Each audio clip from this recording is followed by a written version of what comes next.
What is up, clean freaks and filthy friends alike? Filthy Dan coming at you for another video. Today we're going to be doing a film ranking. That's right, we're going to be ranking all of Rob Zombie's theatrical films, minus the El Super Beasto animated feature. So we're looking at everything he's done from House of a Thousand Corpses all the way through to 3 from Hell.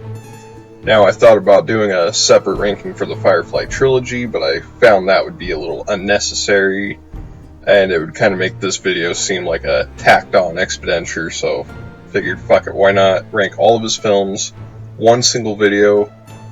And, in case y'all are wondering why I am not using my backdrop right now, it's because I am kind of bedridden. I'm in a certain level of pain that is not allowing me to sit over there. Anyway, we're going to be ranking Rob Zombie's films worst to best, guys. And just remember, these are my opinions. They are not fact, they are not the right answers. And just because a film is in last place, that does not mean that I hate it. I may like it a lot less than the things up at 1 and 2, but I still like them nonetheless. And anyway, enjoy the ranking, let's get it going. Now, coming in at number 7, this was a tough one because I knew something had to fall in 7th place. It was a really hard decision, it really was, but it had to be Rob Zombie's 3 from Hell, his most recent film, and the bookend chapter of the Firefly trilogy. A lot of its reason for being in last place is due to the film's unnecessary existence. The film story is an unnecessary pickup from what was a perfect ending in the previous film. In a lot of ways, this film completely dilutes the ending of The Devil's Rejects. In a way, it kind of takes a crap on that film. You almost don't feel that they were directed by the same guy in a lot of ways. It's just a really unnecessary entry. It had no reason to exist. With that said, I still do enjoy this film. It's a very sad departure for Sid Haig, not only as an actor or as his character, but as a human being, because you can see in this film for the 2-3 minutes that he's in the film, he's really giving it his all, and it's just fucking heartbreaking. You can see the pain that the man is in. The other characters are fun in here, I guess. I really like the inclusion of Richard Brake as Otis's half-brother, a plot point which really makes no sense, but because I questioned this film anyway, I'm going to accept it, and I really liked Richard Brake in 31, so that's one reason why I can really gravitate to this one. It has probably the funnest climax out of the Firefly trilogy, with the cartel guys coming in to sabotage the Fireflies. Of course, the ending with them surviving and walking into the day kind of really kind of betrays any expectations of closure for the film and leaves it open for a 4th film, which is something I really hope we don't get out of this. Rob Zombie, you should move on to doing something that is not the Firefly trilogy. We've had our fun with them, now let them go. This film had no reason to exist, but I still enjoy it. 3 from Hell, number 7. Coming in at 6th place is the film that started the Firefly trilogy, that is House of a Thousand Corpses. Now, while 3 from Hell may be a more of a better made film than House of a Thousand Corpses, I really enjoyed this one for its raw, nightmarish, like nightmare music video feeling. It's very disorienting when you watch it, especially when you have the little vignettes that are thrown throughout the film where it's the negative colors. You got the skunk ape and the farmer's wife thing that never really had anything going on with it. Apparently that was a whole plot point cut from the film, but insertions like that really just let the movie fuck with your head and makes you feel like you're on some kind of funny paper drugs. That's always fun. And while the acting may not be the best in House of a Thousand Corpses, the characters really aren't even that great in a lot of ways, but it's not supposed to be a great film. It's just supposed to be a shocking film, and that's exactly what House of a Thousand Corpses is. It strives to be exactly what it did become. And this film does its job perfectly in shocking you, making you react like, what the fuck am I watching? It's certainly a hats off to 70s horror B-movies, and that's really one reason why I enjoyed this film and would eventually seek out films like that. Because I know for a fact I saw this before I saw a lot of the 70s horror that did inspire this film, and it really does bum me out to put House of a Thousand Corpses this low, but if we're looking at these on rewatchability, this comes in at number 6. Sorry, House of a Thousand Corpses, but at least you're not in last place. Number 5, Rob Zombie's Halloween from 2007. This is another one that it really sucked putting this one where it winds up sitting now. I really wanted to put all these at something higher than 7, but when you realize that the man did do 7 films, you know, it really is kind of hard to rank them in a way that you find to be justified. Anyway, Rob Zombie's Halloween is a film that I really do enjoy. I have a lot of nostalgia for it. It's a movie that me and my dad would watch together, and that's got a really good place in my heart for that reason. But in a lot of ways, it's the most unoriginal Rob Zombie film, being that it is a remake of Halloween. No brainer. But with that said, he does still bring some new things to the table, things that a lot of people don't enjoy. Now me, when I watch the Rob Zombie's Halloween, I usually go back and forth on whether I like it or don't. Last time I watched it, I really fucking enjoyed it. And I've enjoyed it again on another rewatch. That's pretty good for this film. To be very high, like to be standing very high on back-to-back watches for me. A lot of that I think has to do with having watched the theatrical cut. But Rob Zombie's Halloween, in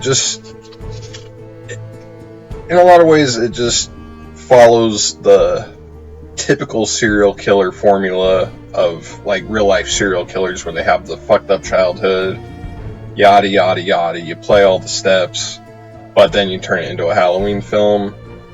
This is a film I just think would have benefited a lot more had it not been a remake of a classic horror film. Had it been something original, it definitely could have been higher up on this list. I still like Rob Zombie's Halloween, but as a film in his catalog, it just misses the top half for me. Here we are at the Great Divide, number 4. Now, my 4th Rob Zombie film is going to be 31.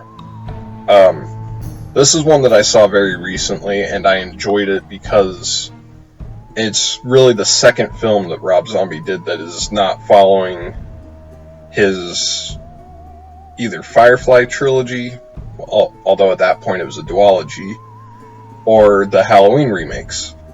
And this one, he really goes and does something different. I really like what he did here. The whole idea of a kind of hide and seek, fucking hunt them and kill them type thing, where you got people betting on who gets to win and live, who's gonna die, all that fucked up shit. Like, that's a really unique idea, I think.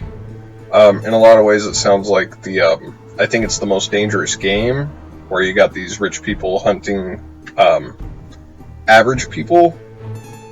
But in some ways, it reminds me of that. But the spin, that Rob Zombie flavor, really goes great with this kind of story. You got all these circus clown type people just chasing people down. Of course, you got just a little bit of his white trash flavorings in here. But 31, I really enjoy this film for what it was. I really like the characters, especially the different psychotic clowns that the good people encounter in this film, especially Doomhead, and Sickhead is a close second. Yeah, this one, it just fucking blew my mind for what it was. I almost lost interest within the first 10 minutes, but I really wound up enjoying 31, and that's why it marks the dead middle point for my Rob Zombie ranking. Coming in, third place. Now, get ready to crucify the fuck out of me, Internet. This is going to be Rob Zombie's Halloween 2. Yes, I know. Fucking outrageous. I really enjoy Rob Zombie's Halloween 2. I like that this is Rob Zombie kind of beginning to get out of his safety blanket of everything has to be white trash, everything has to be what the executives say I could do. This is where they kind of gave him that creative freedom to kind of tell his own story, and he really does that here with Rob Zombie's Halloween 2. Because you watch like the first 20 minutes of this and you think, okay, yeah, it's just going to be a more brutal version of the 1981 Halloween 2. It was not that. And while he did take a few liberties and change things up in Halloween 2007, it's still more or less the same story that we got back in 1978. This is practically nothing compared to its 1981 counterpart. It is far fucking removed.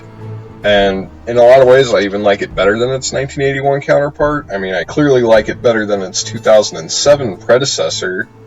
I really just like the whole idea of Rob Zombie taking this character in a direction we've not seen before, kind of showing what would Michael be doing when he's not in Haddonfield. A lot of people hate Hobo Myers. I think Hobo Myers is a pretty damn realistic idea. It's a damn realistic approach. It makes sense for the character, and Laurie Strode's reaction upon learning that she is Michael Myers' sister, fuck, we never got that in the fucking original series. So, those two reasons alone make this film number 3. Now, here's where the video got the hardest. Ranking number 2 and number 1. And if you're really a fan of Rob Zombie's filmography, you know what two are left standing. That is Lords of Salem and The Devil's Rejects. Now, these are clearly my two favorite Rob Zombie films. One of them has to be number 2, one has to be number 1. Which will it be? Well, we'll see right now, won't we? Coming in at number 2 is going to be The Lords of Salem. Now, while I almost went and made this number 1, I couldn't quite do that, but it is sitting comfortably and a little jumpily at number 2. Now, I really enjoy Lords of Salem. I know this film gets a lot of shit and a lot of flack, but I really like this film because this is the first time Rob Zombie takes a film and goes completely unique with it. Yes, he got his footing on doing something different in Halloween 2. You could even argue that The Devil's Rejects and even House of a Thousand Corpses was something different. But in terms of what we've come to know Rob Zombie as, this is by far his most unique film. I mean, the characters in this film are not white trash in the least regard. You have a cult-based storyline. There's a psychological tension going on in the film. It has a lot more of a thriller coding going on with it. In a lot of ways, it's very reminiscent of like Rosemary's Baby and The Shining. It really plays with your expectations as a fan of Rob Zombie's films, because you're expecting maybe another slasher at this point. But what he brings is a cult-themed thriller of sorts. A really psychological, supernatural type horror film.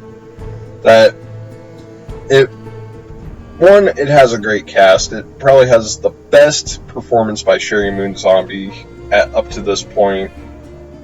While you could argue that she did good as Baby in The Devil's Rejects, or even as Deborah Myers in Halloween, this is the film where I find her character in the film to be the best that she has done in her career, It's definitely the best I've seen her in any of Rob's films.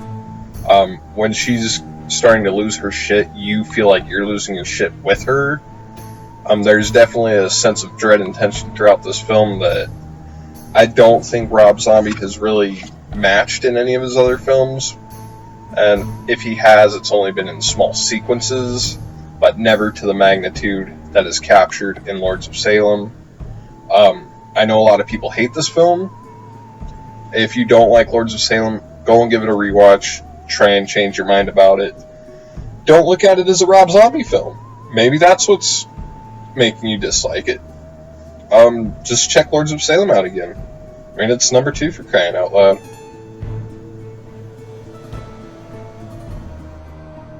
And so that means that, of course, The Devil's Rejects is number 1. Now, while I did not want to put Devil's Rejects at number 1 out of fear of being cliche or conformist, I really did have to sincerely put it here at number 1. And a lot of it has to do with its rewatchability for me, the nostalgia that I have for this film. It's obviously been out a lot longer than The Lords of Salem has. And it's one that I find myself rewatching a lot. I really like the road trip feel to the film. I feel very shook up by the idea of having to get behind these antagonists and find them to be likable. It's a real juxtaposition of what you should think of characters in the film. It's definitely, I think, one of Rob Zombie's most quotable pictures also. And that's always something that has great significance on a film's standings, in my personal opinion. Like, if I could quote the fuck out of the movie, that's definitely going to be a movie that I really like. Like Night of the Living Dead, I quote the fuck out of that movie front to back, and that's why that's one of my favorite films. Anyway, that's also why The Devil's Rejects is my number 1 favorite Rob Zombie film. It's got everything. It's got some great elements of horror, action. You got the great fucking cop story. You got the killer on the lam. You even got the fucking country rock band, country folk band. That motel scene too, man. That's just fucking gruesome. But yeah, and The Devil's Rejects is, I think, Rob Zombie's gruesome masterpiece in a lot of ways. And while I would like The Lords of Salem to be the film that he's most remembered for, I know in my heart of hearts and dealing with facts that The Devil's Rejects is going to be the film Rob Zombie is ultimately remembered for. So, I mean, it's a great fucking film, man. So, Devil's Rejects, number 1, because it has to be. It's almost like a law.